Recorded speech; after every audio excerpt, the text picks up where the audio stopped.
this is the crux of the matter, is would we be safer, would the world be safer if there are 0 nuclear weapons as opposed to a world where there are some nuclear weapons? And I think the answer is, to me, is that the world is likely to be safer with some nuclear weapons under appropriate regimes of arms control and so forth, than a world with no nuclear weapons. And the reason I say that is because the knowledge of how to build a nuclear weapon is now widespread.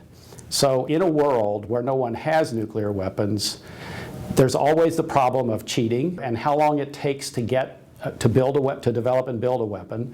And I think you'd have sort of a hair-trigger situation where everybody who had the knowledge, and that would include the US, China, Russia, North Korea, Pakistan, India, and the list goes on, Iran, everyone who had the knowledge to make nuclear weapons, to develop and make nuclear weapons, would be on a hair trigger to produce them at the slightest hint or the slightest suspicion that someone else was doing the same thing. And every crisis would become a nuclear crisis in the sense that how fast can I produce a nuclear weapon so that I could dominate this the opponent. So I think, in my view at least, a world with 0 nuclear weapons, I mean, while this sounds like a worthy goal, would be a more dangerous world than a world with some. So I mean, I think it's probably an uncomfortable truth and maybe an inconvenient truth, but the security of the United States is underpinned by nuclear weapons.